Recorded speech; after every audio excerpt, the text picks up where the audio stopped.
just to give you a little bit of background about myself, I've been working in market research for over 20 years now, and for many of those years, small and medium-sized business decision makers were my end clients. And now that I've been with Comcast Business, I sort of represent the voice of the customer, our customers, back to our internal marketing, product management, and sales teams. So I do talk a lot with small and medium-sized businesses about what their key needs are. One question that I hear over and over again over the years from business decision makers is that they ask, how much money should my organization be spending on marketing research? And that's kind of a tough question to answer because it depends on a lot of things. It depends on essentially what industry you're in, how much competition you have, what is the culture of the organization, how dedicated is it to information gathering.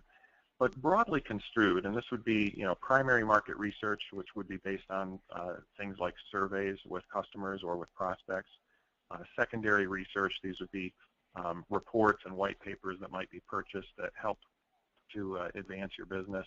It can even be advertising effectiveness research and analysis that may or may not cost dollars, but would certainly involve some productivity time of employees to kind of keep track of how different ads are running for your business. But overall, the numbers that I have sort of been fed back from some of my clients are that the percentage of the revenue that the business is drawing in that gets reallocated back to marketing research can range anywhere from kind of on the low end of 0.5% to on the high end of about 2.5% of revenue. And a lot of small and medium-sized business owners are going to see that and they're going to think, wow, that's actually quite a bit of money and I'm not spending nearly that much on market research. And as I said, it depends on the industry. I've found that companies that generally trade in commodities or that they are utility companies or that they're wholesalers, the amount of revenue that they're going to push back into market research is going to be a lot less than what you'll see among retailers or restaurants, and especially on the high end, you'll see consumer electronics firms or consumer packaged goods companies that they'll invest a lot more in market research than some of those previous verticals that I mentioned. But one of the really neat things that we're moving into in this era is that by leveraging online resources and tools, there are a lot of inexpensive research practices that small businesses can employ without breaking the bank. So we've heard a lot today already about how small businesses are leveling the playing field with cheaper and sometimes even free services and resources that they can utilize to give them a leg up on the competition. So I've outlined here just kind of 4 key areas of market research practices that any business, small, medium, or large, really should be spending some time with and allocating some resources to help improve their position in the marketplace. One is competitive intelligence, and this is simply answering the question, how are my competitors conducting business on a day-to-day basis, and what can I learn from them to compete at least on their level, if not exceed their capabilities. So one thing that a small or medium-sized business can do is a website evaluation. Take a look at the websites of all of your competitors, whether they be local, regional, or national, or even international, and find out, how have they constructed their websites to be more attractive to prospects or more useful to their own customers? Are they doing anything that your own website could take advantage of? And ask yourself, how difficult would it be for me to kind of upgrade my website so that it's performing on the level of my competitors or better? Another practice is mystery shopping. It's very good to kind of go out and find out what it's like to buy a product or a service from one of your competitors. And at the same time, put your own company through the same rigorous process. Find out how good or easy or how bad or difficult is it to actually obtain a new product or new service from your own company. A lot of times you'll see there's variation depending on which sales representative, for instance, is engaging with customers. Some might really have it down pat. Others may it may be an opportunity for more training. A final area of competitive intelligence is customer reviews. Online now you see sites like Yelp or the Better Business Bureau or even Google Places or Google local search results that will have reviews from customers. These are important for your own business to pay attention to. Treat them with respect. You don't want to dismiss or reject complaints that you feel like aren't fair, because something put the customer to that point where they were dissatisfied enough to leave a negative review. You'll also see some positive reviews as well, and those are areas that you should leverage and build upon, because if something is pleasing a customer in a certain way that they are so motivated to talk about it with others socially, that's the type of behavior that you want to reinforce. And similarly, take a look at your competitors. You're going to want to see what others are saying about your competitors. Take a look at especially the negative reviews. Are these criticisms that your company does not suffer as much from, and that might be a leverage point to gain an advantage on the competition through your marketing communications? These are all opportunities to learn more about the competitive landscape, and really all three of these practices would not cost very much money at all to take a look into.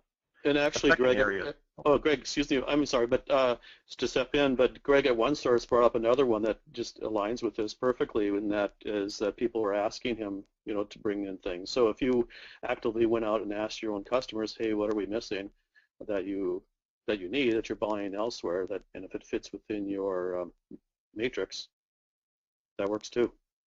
Yeah, absolutely. I mean, a lot of times businesses feel like they're checking all the boxes just by doing what they think is a good job and delivering on what it is that they do best. But there's always an opportunity there to query your customers to say, how do we take this to the next level? What are we missing on that maybe we could fulfill in the future that you would like to see us do?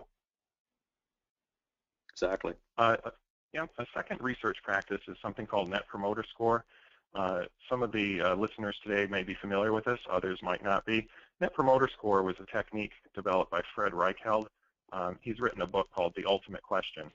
Net Promoter Score is essentially asking one key question of all of your customers, and that is, how likely would you be to recommend my business to a friend or a colleague of yours? And you ask that question on either a 0 to 10 or a 1 to 10 scale, where 0 or 1 means I'm not at all likely to recommend your business, I don't like what you're doing, all the way up to a 10 to say, your business is outstanding, I tell everyone I know about it, it's great. And the Net Promoter Score is a simple calculation where you take the percentage of your customers who give you a 9 or a 10, and you subtract from that net percentage the percentage of customers who give you a 6 or lower on that scale. So you basically throw out the 7s and 8s because, while they like your business probably, it's probably not strong enough that they are actually promoting your business to others, but it's not low enough that they're a detractor against your business. So as I said, the 9s and 10s minus is the 6 and lower, you get what is known as the Net Promoter Score, and businesses try to make sure that that score is as high as possible. And it varies between industries, where the Net Promoter Score average range is going to fall. A third area of research practices is churn, and churn is essentially, the percentage of your customers that are leaving you on a given time frame, whether it be monthly or quarterly or annually. And this is something that most businesses sort of keep track of, but there are many small businesses that don't really tabulate or tally, how quickly they're losing customers and how many, and most importantly, how that trends over time. Are there any seasonal variations in your business acquisition and churn rates? Or was there a significant event at your company that led to a great increase or even a decrease in churn? And that's something that you have to be mindful of. So that's another one to be thinking about for research. And the final one is customer satisfaction. Again, as I said, a lot of small businesses get so involved in doing a great job in serving their customers by just providing good, high-quality products and services on a consistent basis, but they don't take the time out to kind of make sure that they're doing a good job by surveying their customers to say, how satisfied are you with the job that we've done? And I've given an example here on the chart, or on the slide, of several very low cost, either free to low cost to more premium service levels of do-it-yourself market research tools. A lot of people are probably familiar with these because they've been surveyed before on these platforms. One is called SurveyMonkey. Another one is called Qualtrics. Also, Amazon has a survey platform that you can use that they call Mechanical Turk. Which is my favorite name of all time. Well, it's actually named after an actual chess-playing robot that was actually developed way back in, I think, the 18th century. Yeah. And it made a tour of Europe, and everyone was amazed at how this robot could defeat knowledgeable chess players. But the trick was that there was an actual chess expert who was crammed inside the box and was able to move the chess pieces according to a knowledgeable chess player. Excellent. So if I can just tell you about one recent example, in the past few months, I was asked earlier to present a 75-minute workshop to a regional expo or conference of heating oil merchants. These were essentially small and medium-sized business owners who wanted to know more about how can they conduct helpful market research at a low cost. And since the conference was being held in New Jersey, I wanted to sort of prove my point. So before the conference, I set out to conduct a market research survey of New Jersey homeowners to ask them what type of fuel or power source heated their homes in the wintertime.